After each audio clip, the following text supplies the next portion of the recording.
गति और प्रगति। सभी गति में प्रगति नहीं होती है। गतिमान तो बहुत हो, लेकिन हम प्रगति न कर पाएँ तो फिर उस गति का क्या अर्थ है। व्यस्त तो बहुत लोग रहते हैं, बड़ी व्यस्तता। एक लेखक ने लिखा है कि व्यस्त तो बहुत हो, लेकिन आखिर किस काम में व्यस्त हो। चींटियाँ भी बहुत व्यस्त रहती हैं। चींटियों को देखो, बहुत व्यस्त होती हैं। आप भी व्यस्त हैं। कहाँ हैं व्यस्त? ऐसी जगह तो व्यस्त नहीं है जहाँ आप कुछ उत्पादन न कर पा रहे हों या अपने लक्ष्य की ओर नहीं पहुंच पा रहे हों, लक्ष्य के करीब पहुंचने वाला काम न हो, तो फिर उस व्यस्तता से क्या मतलब है। एक बार सुन रहा था, कहीं भाषण हो रहा था, उसमें कह रहे थे एक के लिए कि लोग कहते हैं हमारे पास बहुत काम है, बड़ी व्यस्तता है, न सत्संग में जाने का अवसर है और न ही हमारे पास ध्यान चिंतन स्वाध्याय के लिए अवसर है। ऐसे लोग अपने को बहुत व्यस्त मानते हैं।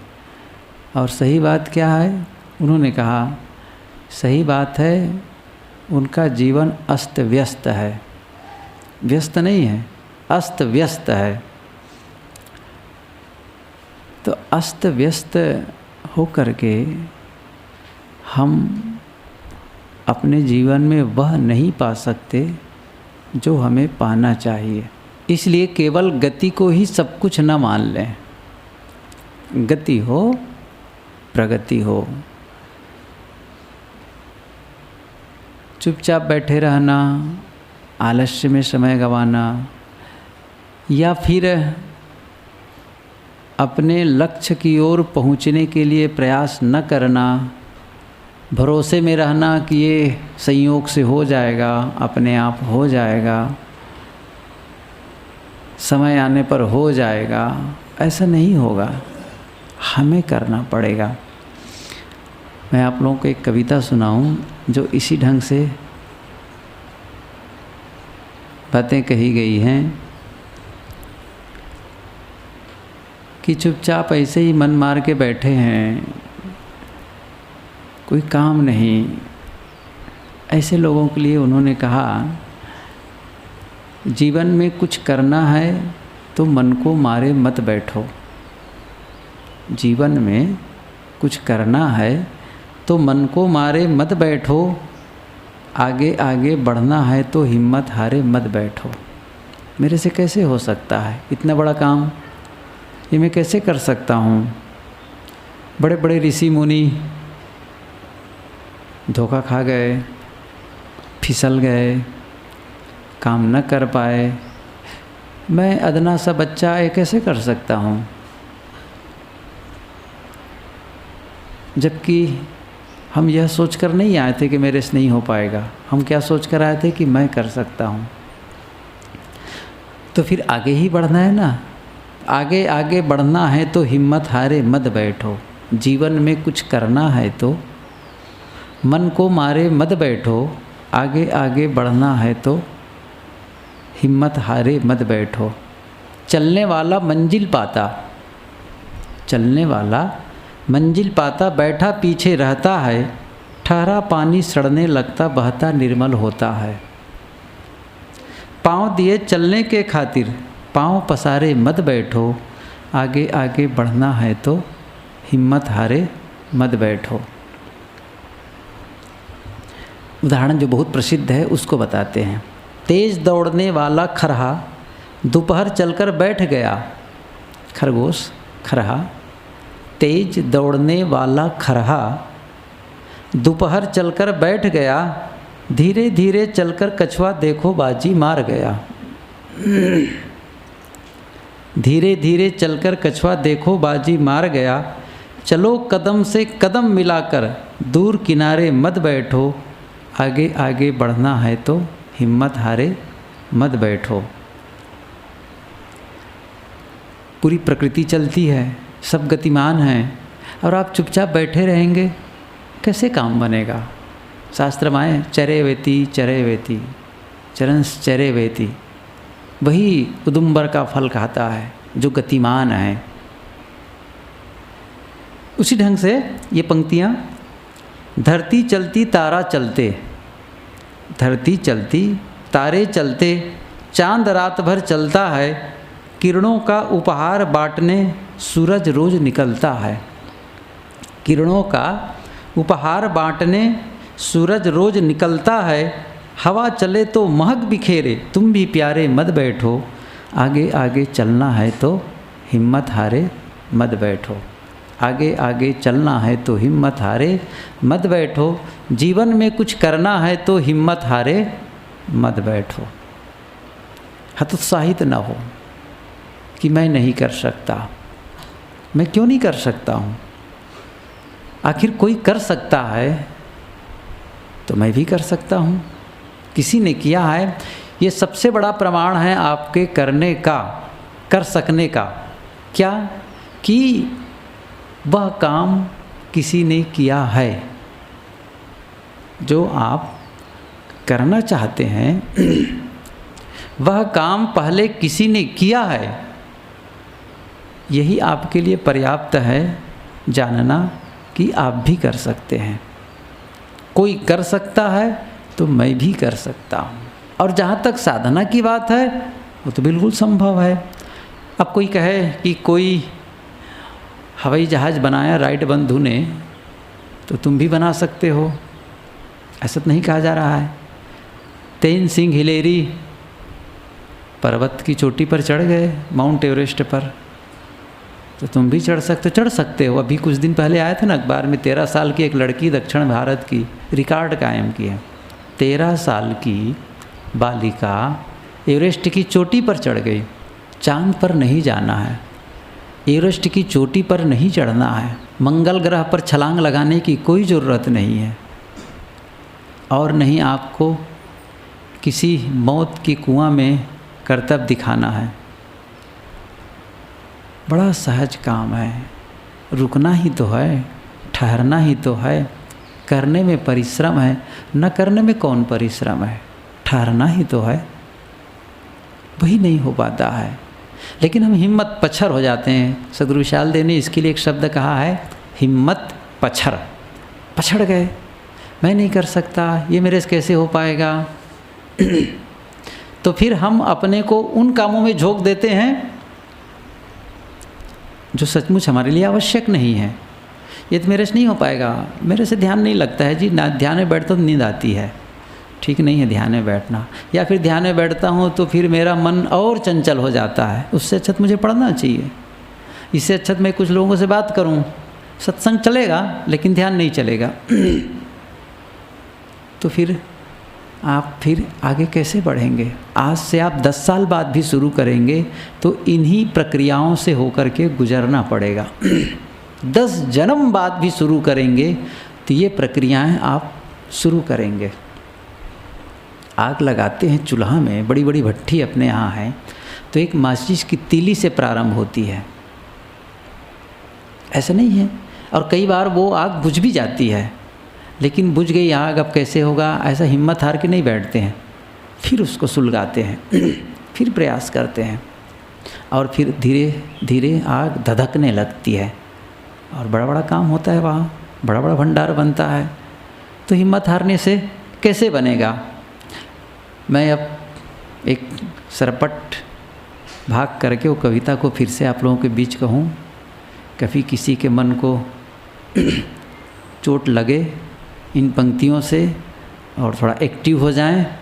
यदि किसी प्रकार मन में सुस्ती है, मन हतोत्साहित हो रहा है, तो हमें फिर से उसको जागृत करना है। उसे कहते हैं उत्प्रेरक।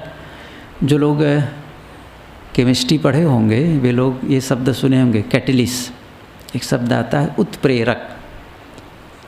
मतलब जो रासायनिक क्रिया में वो अपने आप में वो न्यूट्रल रहती है, लेकिन उसकी उपस्थिति मात्र से वो सारी चीज़ें एकदम भड़बड़ा करके वो काम होने लग जाती है। उत्प्रेरक, ऐसे ही ये सारे विचार हमारे लिए उत्प्रेरक हैं। प्रेरक एक शब्द आता है ना, प्रेरक, प्रेरणा, उसी के आगे उत्प्रेरक आया है, वो प्रेरित करता है। ऐसे ही कुछ शब्द होते हैं जो हमें एक फोर्स की तरह हमें ढकेलते हैं। इसलिए मैंने ये पंक्ति पढ़ी तो मेरे मन में हुआ कि आप लोगों से शेयर करूं और सुनाया। जीवन में कुछ करना है तो मन को हारे, जीवन में कुछ करना है तो मन को मारे, मत बैठो, आगे आगे बढ़ना है तो हिम्मत हारे, मत बैठो। चलने वाला मंजिल पाता, बैठा पीछे रहता है, ठहरा पानी सड़ने लगता, बहता निर्मल होता है। पाँव दिए चलने के खातिर, पाँव पसारे मत बैठो, आगे आगे चलना है तो हिम्मत हारे, मत बैठो। तेज़ दौड़ने वाला खरहा, खरगोश, तेज़ दौड़ने वाला खरहा दोपहर चलकर बैठ गया, धीरे धीरे चलकर कछुआ देखो बाजी मार गया। चलो कदम से कदम मिलाकर, दूर किनारे मत बैठो, आगे आगे चलना है तो हिम्मत हारे, मत बैठो। धरती चलती तारे चलते, धरती चलती तारे चलते, चांद रात भर चलता है, किरणों का उपहार बांटने सूरज रोज निकलता है। हवा चले तो महक बिखेरे, हवा चले तो महक बिखेरे, तुम भी प्यारे मत बैठो, आगे आगे चलना है तो हिम्मत हारे, मत बैठो। जीवन में कुछ करना है, जीवन में कुछ करना है तो हिम्मत हारे, मत बैठो। यदि आपको कुछ नहीं करना है तो किसी भी प्रकार के लक्ष्य बनाने की कोई ज़रूरत नहीं, लेकिन कुछ करना है तो फिर हिम्मत हारे, मत बैठो, आगे बढ़ो। प्रसंग में आए, कल जो चर्चा चल रही थी ये तो बातें ऊपर की थी, अब भीतर वाली। कल ये प्रसंग था, वो प्रसंग में एक दोहा और रह गया था, स्त्री झगड़े और मृत्यु का कारण। तो इस पर आया, जन्म पत्रिका बरतिके, जन्म पत्रिका बरतिके देखो मनहि विचारे, दारुण बैरी मीच के बीच विराजत नारी। इस पर हम लोग कल चर्चा कर चुके हैं। उसी के आगे ये दोहा, दीप शिखा सम युवति जन, मन जनि होशी पतंग, भजहि राम तजि काम मद, करहि सदा सत्संग। ये अभी प्रसंग ही है कि खास करते साधकों के लिए है। दीप शिखा सम युवति जन, युवती सुंदरी युवती स्त्रियां कैसी हैं? दीपक ज्योति के समान। और मन जनि होश पतंग, साधक को संबोधित करते हैं या साधक अपने को संबोधित करता है, हे मन तू उनमें पतिंगा बनकर मत जल। दीप शिखा सम युवती जन, मन जनि होश पतंग। युवती स्त्री या युवती स्त्रियां, सुंदर युवती, यहाँ पर कहते हैं सुंदर युवती स्त्रियां दीपक ज्योति के समान हैं, हे मन तू उनमें पतिंगा बनकर मत जल। हम सभी का अनुभव है, खास करके बरसात के मौसम में और बरसात की शुरुआत में, कहीं पर लाइट जलती है या फिर कभी बत्ती चली गई तो एक दीपक हम जला देते हैं घर में, और उस दीपक के प्रकाश में न जाने कितने पतिंगे उड़ उड़ करके आते हैं और उस दीपक की ज्योति में अपने को झोंक देते हैं। पंख झुलसता है, उसका शरीर जलता है, लेकिन पता नहीं क्या आकर्षण है उसमें, अपने को मार डालता है, वो उसी में जाता है। ये उदाहरण देते हैं गोस्वामी जी। ऐसी ही दीप शिखा, दीपक की शिखा ज्योति, दीपक की ज्योति के समान युवती स्त्री है, सुंदर स्त्री है, हेमंत उसमें पतिंगा बनकर मत जल। यदि उधर आकर्षित हो गए तो जैसे पतिंगे की दशा हुई वैसे ही तुम्हारी दशा होगी। और यही बात कोई नारी साधिका है, स्त्री है, वो पुरुष के लिए समझे, बात तो वही है।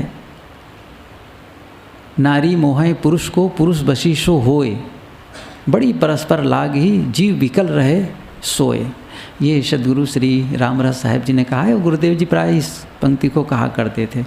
उनको जगाओ तो ये हाँ, सावधान हो बैठ। साहब ने कहा कि नारी मोहे पुरुष को, पुरुष बशीशो होए। नारी पुरुष को मोहती है, पुरुष बशीशो होए, और पुरुष के दिल में नारी का चित्र है। बड़ी परस्पर लागी है, एक दूसरे के प्रति जबरदस्त आकर्षण है। जीव विकल रहे सोए।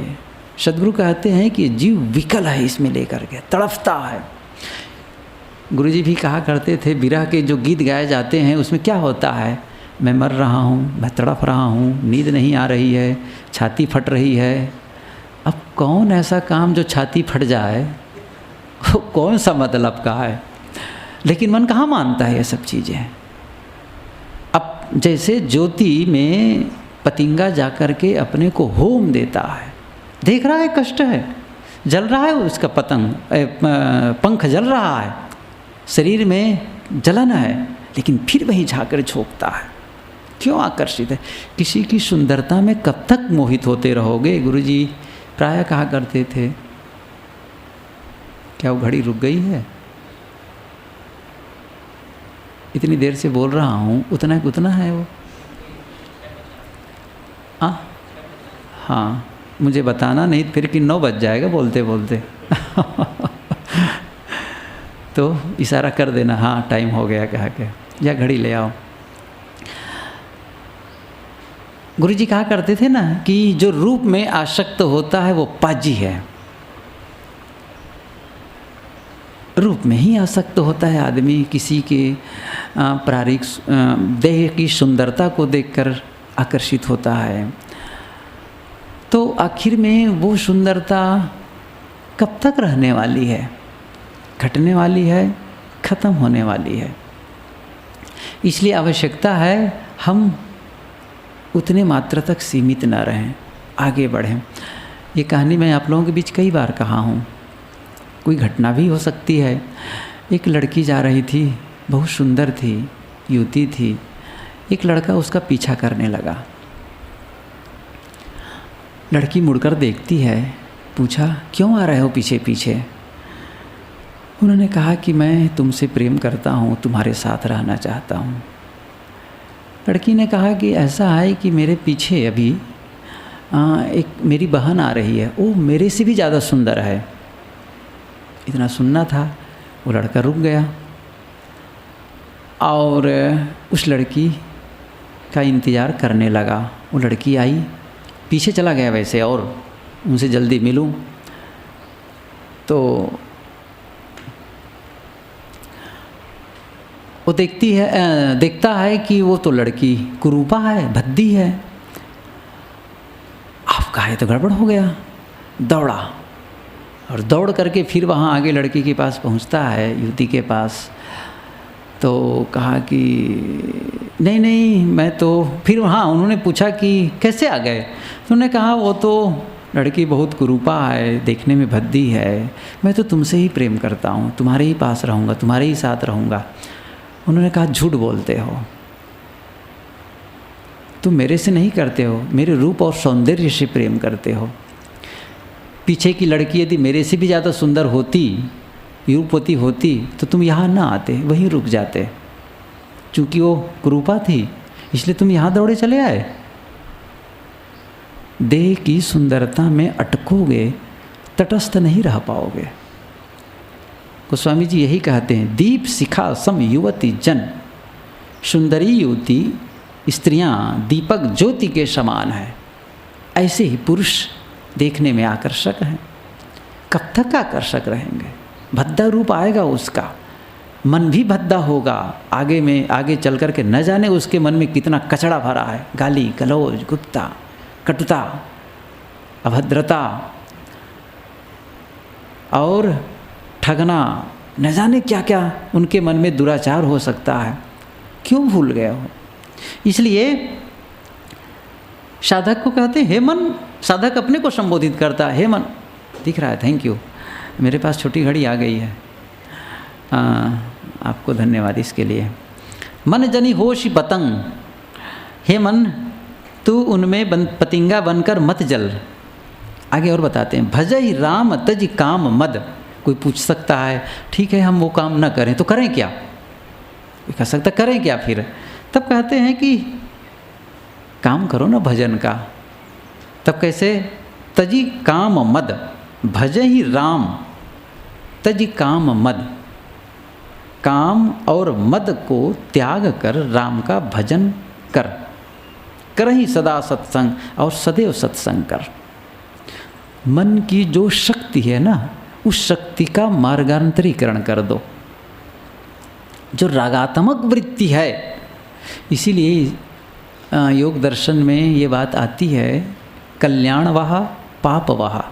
मनोवृत्ति चित्तवृत्ति, योग दर्शन में चित्तवृत्ति ही कहते हैं, मनोवृत्ति नहीं कहते हैं। हर दोनों एक ही बात है, कोई शब्दों का अंतर है। तो चित्तवृत्ति कल्याण वहा पाप वहा, जो कल्याण मार्ग की ओर ले जाए, साधना संयम की ओर ले जाए, वो है कल्याण बहा। जैसे धारा हो नदी की, वैसे ही है मन की दो धारा, एक कल्याण वहा एक पाप वहा, और दूसरा है पाप वहा, पाप की ओर प्रस्थान करना, मतलब अनाचार अनैतिकता ये सब की ओर जो उन्मुख हो, प्रवाहित हो हमारी वृत्तियाँ, वो क्या है, पाप वहा है। हमें क्या करना है, वो पाप की ओर न जाए। आखिर में एक ही बार में एक काम मन का काम ही है। आप एक बार में मन में दो बातें नहीं रख सकते, ये मन की प्रकृति है, मन का नियम है। आप डबल नहीं रख सकते। साहिब की पंक्ति है ये, कबीर मन तो एक है, भावे तहाँ लगाओ, भावे गुरु की भक्ति कर, भावे विषय कमाओ। एक बार में एक। अभी मैं आप लोगों से कहूँ कि इस आश्रम के बारे में सोचो, तो आश्रम के बारे में सोचने लगे, उसके बाद ये कहूँ आप अपने मित्रों के बारे में सोचो, तो फिर आप दोनों एक साथ नहीं कर सकते, एक करेंगे। ऐसे ही जो हमारा मन भटक रहा है विषयों में, किसी के रूप सौंदर्य को देख करके मन में उसके बारे में चिंतन हो रहा है, उसको उसके बारे में नक्शा बना रहा है, उस नक्शा को तोड़ दो। फिर क्या करना है, उस समय में और उस शक्ति को, जो आप समय दे रहे हैं और जो अपनी शक्ति को कहीं खर्च कर रहे हैं, उसी शक्ति को आप बदल करके दूसरी ओर लगा दें। किधर, रचनात्मक, जो आपके लक्ष्य में सहयोगी हो, आपके लक्ष्य के करीब पहुंचाए। कितना बढ़िया है ये। आप लक्ष्य से दूर जा रहे हैं, अब आपको लक्ष्य के करीब पहुंचना है। तब वही गोस्वामी जी कहते हैं, पहली बात क्या कहते थे कि दीप शिखा सम युवती जन मन जनि होश पतंग। अब ये ब्रज रहे हैं, वर्जन करते हैं, वर्जनी है कि ये काम मत करो, ये गलत रास्ता है, इधर मत जाओ। फिर जाना किधर है, मैं पूछा ठीक है मैं आखिर जाऊँ किधर, मुझे इधर रोकते हैं आप, तो मैं जाऊँ किधर। बहुत अच्छी बात कहते हैं, भजहि राम। और कैसे भजना है, बस यूँ नहीं कि रम रम रम रम करते रहना है। तो वो कहते कैसे, तो वो भी बताते हैं, तज काम मद, काम और मद को छोड़कर, त्याग कर, और एक दूसरा काम विकल्प भी देते हैं। आप आत्मचिंतन नहीं कर पाते हैं तो फिर करें सदा सत्संग, सदैव सत्संग करो। अर्थात अपने मन को या तो सत्संग में लगाएं या फिर राम के चिंतन में लगाएं, या फिर इसके लिए जो सहयोगी अन्य कार्य है, अन्य गतिविधि है, वहाँ लगाओ। हर समय आप चिंतन में नहीं बैठ सकते हैं, हर समय सत्संग नहीं कर सकते हैं, तो इसके लिए जो सहयोगी है, देखिए इसी शरीर से हमें काम करना है, इसी शरीर से काम करेंगे, इसी शरीर से साधना संभव है, इसी शरीर से अनाचार, इसी शरीर से सदाचार। तो हम तो अनाचार का त्याग किए हैं, सदाचार के मार्ग में हम चलने का संकल्प लिए हैं, तो फिर क्या करना है, इसी शरीर से जब होना है तो फिर इस शरीर को पोषण देना है, इस शरीर को स्वस्थ बनाना है, तो इस शरीर को बनाए रखने के लिए, इस शरीर को स्वस्थ बनाए रखने के लिए, इस शरीर को मजबूत बनाए रखने के लिए हमें इसके लिए भी कुछ करना है। तो फिर आहार, पानी, आसन, प्राणायाम ये भी तो कर रहे हैं, ये भजन के ही अंग हैं। दूसरा, हम अकेले नहीं हैं, हम ही सब काम नहीं कर रहे हैं, हमारे अलावा कोई और काम करता है। हमारे साथी भोजन बनाते हैं, हमारे साथी झाड़ू लगाते हैं, हमारे साथी ऑफिस का काम करते हैं और कुछ करते हैं। हम अकेले होते सब करना पड़ता, तो फिर क्या करना है? हमें भी कुछ भागीदारी करना है, थोड़ा सा उसमें हिस्सा बटाने। घर में ही है, सभी लोग थोड़ी भोजन बनाते हैं, सभी लोग थोड़ी खेत में जाते हैं। कोई कुछ किया, कोई कुछ किया, कोई शहर गया, कोई घर का काम देखा। इस प्रकार से बंटवारा। बूढ़े हो गए हो, बच्चों को संभालो, दरवाजे की रखवाली करो। मतलब आप एक कोऑपरेटिव संस्था है, उसमें आप भागीदार बने। ऐसे ही हम सबको भी भागीदारी करनी। तो ये सब क्या है? उसी के लिए है, इनडायरेक्ट जिसे हम कह सकते हैं। इनडायरेक्ट हम इसको करते हैं, इसको कहते हैं इसीलिए सेवा, सत्संग, स्वाध्याय। आप पढ़ रहे हैं, वो स्वाध्याय सत्संग ही है, आत्मचिंतन का ही दूसरा रूप है। ये खुराक है, एक प्रकार से सहयोग है। इसीलिए पंक्ति आप लोग सुने होंगे, उन्नति का साधन सेवा है, जिससे ही आत्मशुद्धि होती, पर लोभी मोही अभिमानी सेवक पद पाना क्या जाने।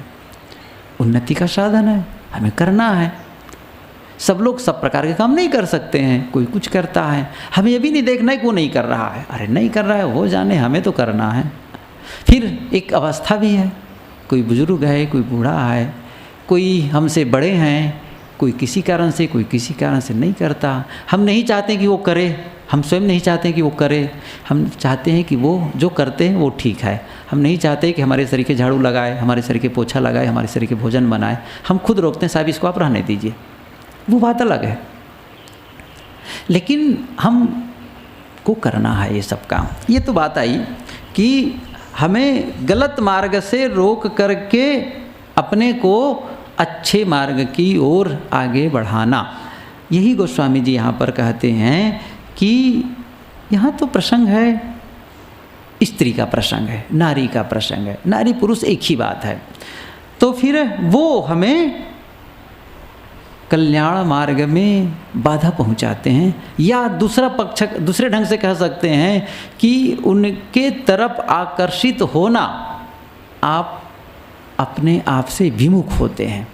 आत्मा के विपरीत मार्ग है ये, कल्याण का विपरीत मार्ग है। आप यदि यहाँ से कानपुर जाना चाहते हैं तो बनारस की ओर प्रस्थान करके कानपुर नहीं पहुँच सकते हैं। यदि आपको कानपुर जाना है तो कानपुर जाना है, फिर कानपुर वाला रास्ता पकड़ो, बनारस वाला नहीं चलने वाला है फिर काम। पश्चिम जाना है तो पूरब की ओर न जाओ फिर। इसलिए एक तरफ से रोको, पीठ दो, और दूसरे तरफ उन्मुख होकर के चल पड़ो। काम क्रोध मद लोभ रथ गृहासक्त दुख रूप ते किमि जानहि रघुपति ही मूढ़ परे तम कूप।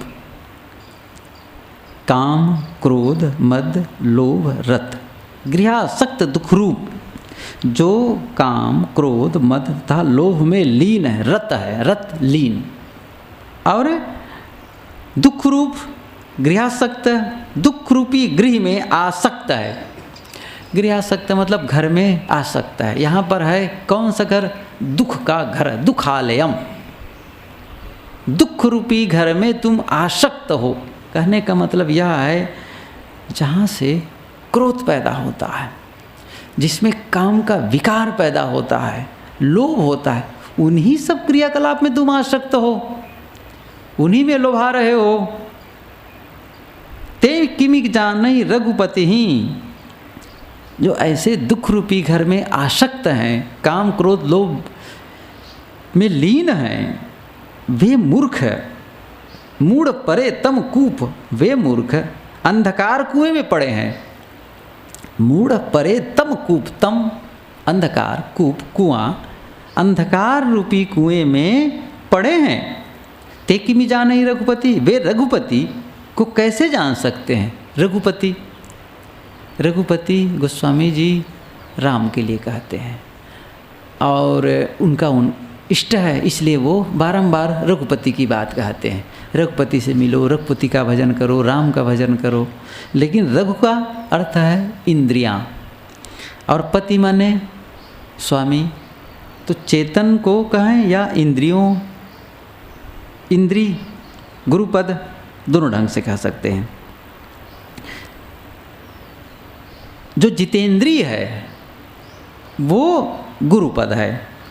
रघुपति कह सकते हैं तो रघु माने इंद्री और पति माने स्वामी। तो इंद्रियों का जो स्वामी है वो कौन है? आप हैं, चेतन है, जीव है। तो फिर ऐसे लोग उस चेतन आत्मा को या जितेंद्रिय जो गुरुपद है उसे वो कैसे जान सकते हैं? ते किमि जानहि रघुपति ही मूढ़ परे तम कूप। जो निरंतर काम क्रोध लोभ मोह में लीन है, दुख रूपी घर में आसक्त हैं, ऐसे लोग तो अंधकार रूपी गड्ढे में पड़े हुए हैं। प्रकाश कहाँ है उनके सामने? जैसे बड़ी अच्छी बात गोस्वामी जी कहते हैं, तम कूप, गहरा कुआं है, वहाँ सूर्य का प्रकाश ही नहीं पहुँच रहा है तो अंधियारा ही है ना। यदि आपको प्रकाश चाहिए, उजाले से प्रेम है, तो फिर कुआं से बाहर आ जाओ, फिर तो प्रकाश ही प्रकाश है। ऐसे ही इस आसक्ति रूपी अंधियारी से बाहर आ जाओ, फिर तो ज्ञान का उजाला ही है, फिर तो आनंद ही आनंद है। प्रयास तो करें। तो फिर उधर से विमुख होकर के आप लगें आत्मा की ओर। वे रघुपति को कैसे जान सकते हैं, अर्थात वह चेतन स्वरूप को कैसे जान सकते हैं? इंद्रियों के स्वामी जो चेतन है उसको कैसे जान सकते हैं? जो चितेंद्रिय गुरुपद है उसे वो कैसे जान सकते हैं? यदि जानना है उसको तो इन विकारों को छोड़ें और दुख में जो आसक्ति बना रखे हो उसे छोड़ दें। ये सारे मनोविकार नशा है। नशा, जैसे नशा आदमी कर लेता है तो वो संतुलन खो देता है। उन्हें नहीं पता होता है कि मैं क्या बोल रहा हूँ, क्या कर रहा हूँ, नहीं जान पाता है। वो नशे की हालत में आ जाता है। नशा न करे, नहीं तो फिर अपशब्द निकल सकते हैं, कटुता निकल सकती है, कुछ भी हो सकता है। आप कुछ भी कर सकते हैं नशे में, इसलिए अपने को बचाना है। हम शराब का नशा तो नहीं करते हैं, गांजा और अफीम का नशा तो नहीं करते हैं, लेकिन एक दूसरा नशा है। जब वो मद चढ़ता है तो हम संतुलन खो बैठते हैं। कब क्या बोलना चाहिए, कैसे बोलना चाहिए, ध्यान ही नहीं रखते हैं। राजा की सवारी निकल रही थी, निकली हुई थी। राजा हाथी पर बैठा जा रहा था। काफ़ी लोग थे, पूरी भीड़ थी, सवारी निकली थी, कोई उत्साह रहा होगा। एक आदमी कतार चीरते हुए, लोगों को हटाते हुए सीधे राजा के पास आ गया। और राजा हाथी में बैठा तो ऊपर देखते हुए कहते हैं, अरे राजा, हाथी कितने में बेचोगे? ऐसे ही कहा, अरे राजा, हाथी कितने में बेचोगे? अब जितने चौकीदार थे पकड़ लिए उसको। स्वाभाविक है, राजा के पास जो सिपाही रहेंगे पकड़ दिए। राजा ने कहा, मारना मत इसको, ले जाओ, बंद कर दो अभी हवालात में। सवारी पूरी हो गई, यात्रा पूरी हुई। दूसरे दिन दरबार में राजा ने कहा, उस आदमी को बुला लाओ, निकालो उसको वहाँ से, कैद खाना से। आदमी को लाया गया। हाँ भाई, हाथी लेने की बात कह रहे थे क्या? बताओ मेरे हाथी कितने में लोगे? राजा ने पूछा, बताओ मेरे हाथी कितने में लोगे? उन्होंने कहा, राजा साहब, हाथी लेने वाला चला गया 2 घंटे बाद। वो तो चला गया, वो तो नशा था, तो नशा में बोल रहा था। अब नशा तो ख़त्म, तो हाथी लेने वाला चला गया। मैं कहाँ हाथी ले पाऊँगा, मैं तो गरीब आदमी हूँ। नशा में है तो वो हाथी लेना भी चाहता है। ऐसे ही है, ये क्रोध नशा है, काम नशा है, लोभ नशा है, सब नशा में है। नशा खत्म कर दो, नशा ग्रहण मत करो, नहीं तो फिर वह बोलोगे जो नहीं बोलना चाहिए और वह करोगे जो नहीं करना चाहिए। और क्या होगा? दुख के गड्ढे में जाओगे। हमें अपने को सुरक्षित रखना है, सेफ, अपने को बचा करके चलना है। आगे है कि निरंतर कोई विषय सेवन करता रहेगा, वो अपना कल्याण कैसे कर सकता है? इसीलिए पंक्ति कहते हैं, ग्रह ग्रहीत पुनि बात वश, तही पुनि बीछी मार, ताई पियाओ ताई पिया इयु ताई पिया इय। देखो उच्चारण ऐसा है, फिर से कहूँ, ग्रह ग्रहीत पुनि बात बस, तेई पुनि बीछी मार, ताई पिया इय बारुनी, कहु काह उपचार। बहुत पहले की भाषा शैली है गोस्वामी जी की, आज से 400-500 साल पहले। तो शब्दावलियाँ अक्षर कुछ इस ढंग से बैठाए रहते हैं कि हम लोग आज खड़ी बोली वाले हैं, तो खड़ी बोली तो ये भी है, खड़ी हिंदी ही है, लेकिन उच्चारण होने में कठिनाई हो जाती कभी कभी। गोस्वामी जी क्या कहते हैं? जो ग्रह से ग्रसित हो, ग्रह टेढ़ा है ऐसा लोग मानते हैं। गोस्वामी जी के मन में भी ऐसा रहा कि ग्रह टेढ़ा है, ये है वो है। तब कहते हैं ग्रह से ग्रसित हो, मतलब जो जिसको कोई ग्रह पकड़ लिया हो या फिर उसको ग्रह लगा हो, फिर क्या हो गया हो, दूसरा काम क्या हुआ, फिर ग्रह ग्रहित पुनि बात वश, बात रोग, वायु से पीड़ित हो, कोई गांठ में दर्द है, कमर में दर्द है, वहाँ दर्द है, एक तो बेचारा वैसे ही ग्रह टेढ़ा है, और दूसरा बात रोग है। अब उसके बाद क्या हुआ, अब उसको बिच्छी ने डंक मार दिया वही कहते ही पुनि बिच्छी मार। पहला कष्ट क्या है? ग्रह टेढ़ा। दूसरा दुख क्या है कि वह वायु रोग से पीड़ित है। तीसरा क्या हो गया? बिच्छी मार दिया। अब क्या कर रहे हैं? तो बिच्छी ने डंक मार दिया हो, अब हम क्या कर रहे हैं? उसका इलाज करना है, तो क्या कर रहे हैं? ताही पियायो वारणी, उसे अब शराब पिला रहे हो कि ये ठीक हो जाएगा कह के। ताही पियाई वारुनी, कहो काह उपचार, कहो भला उसकी क्या दवा है? ऐसा करने से दवाई होगी? मतलब यह विसंगति, ये कबीर साहब भी कहते हैं, कबीर साहब भी इसी ढंग से कहे हैं। उन्होंने जो शब्द पंक्ति कही है वो है कि कैसे आया है कि पाहन केरी नावरी, लोहा केरी नावरी पाहन गरवा भार, सिर पर विष की मोटरी चाहे उतरन पार। लोहे की नौका बना लो और उस पर पत्थर का बोझा लाद दो। लोहे केरी नावरी, छोटी नाव का, पाहन गरुआ भार, और सिर पर जहर की मोटरी लेकर चलो, चाहे उतरन पार। ऐसे पार उतरना चाहते हो, कल्याण चाहते हो, भवसागर से पार उतरना चाहते हो, कैसे हो पाएगा? जड़ बुद्धि है और दुष्कर्म है और विषयाशक्ति है। ऐसी स्थिति में चाहते हो कि मैं भवसागर पार करूं, ये कैसे हो सकता है? ये सारी विसंगतियों को अपना करके कल्याण नहीं कर सकते, ये उपचार नहीं है।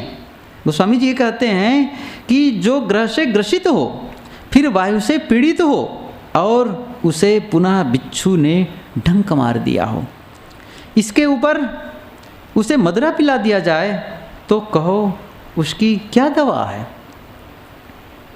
या ये भी हो सकता है, अर्थ ये भी साहब करते हैं कि मतलब एक तो ग्रह टेढ़ा, दूसरा वायु रोग से पीड़ित, तीसरा बिच्छू ने डंक मार दिया और ऊपर से मदरा पी लिया है। अब उसको कौन सी दवा करोगे जिससे वो ठीक हो? बड़ा कठिन है ना ऐसे लोग, ऐसी की दवा, ऐसे बीमार आदमी की दवा करना।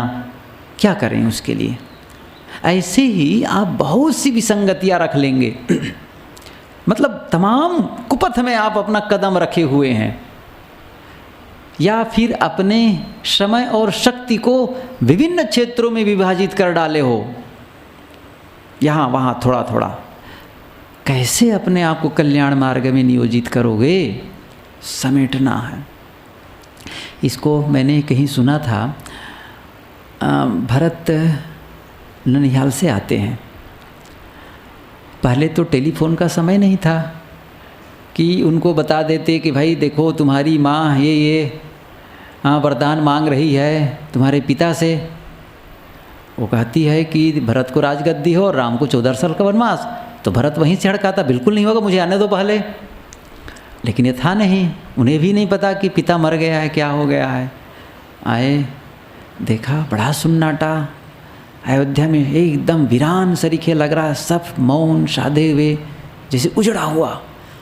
बड़ा लगा क्या हो गया इसको सबको। लोगों से कहा आखिर बात क्या है, कहाँ है राम। उन्होंने कहा भैया कहाँ हैं। अब कौन बोले इस चीज़ को, कोई कह दे कि राम तो बाहर चले गए, क्योंकि तो उन्हीं पर आफत आ जाए, भरत नाराज हो जाए। बहुत परेशान, कोई बताने ही वाला नहीं। अंत में माँ के पास गए, कैकेयी के पास।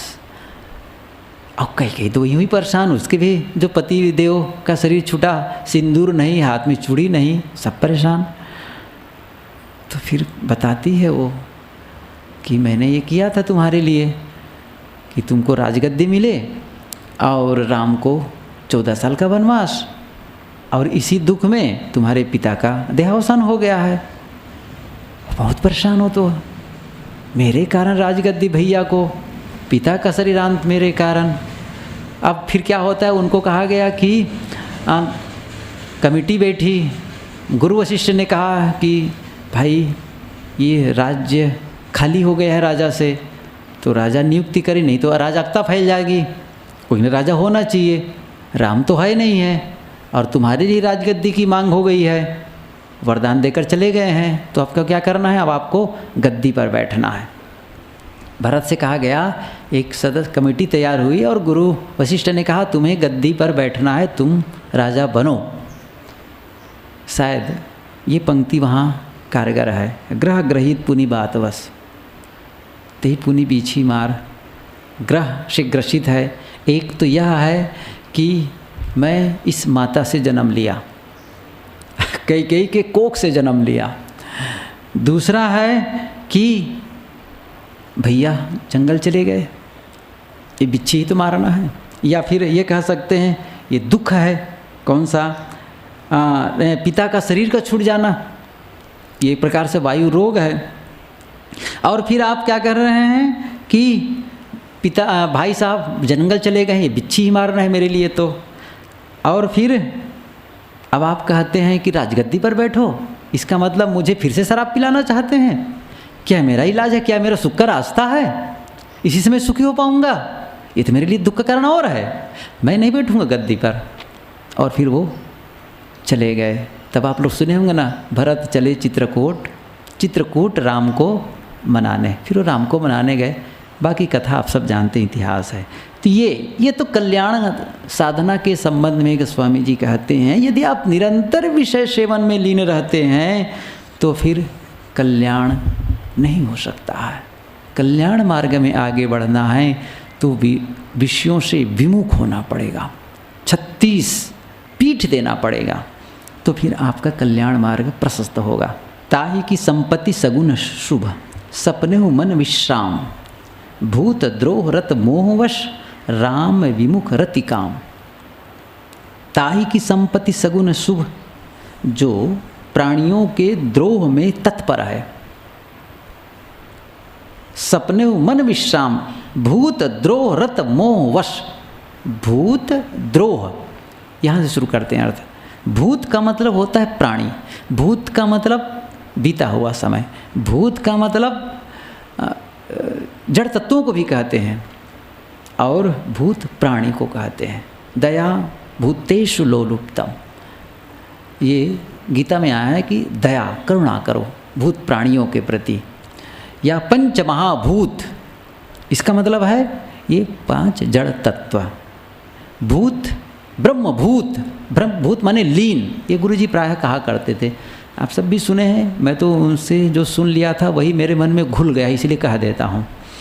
और मैं समझता हूँ आप लोगों के मन में भी घुला होगा, तो वो बातें मैं जब कहता हूँ तो तैर करके ऊपर आ जाती होगी, इसलिए याद दिलाया।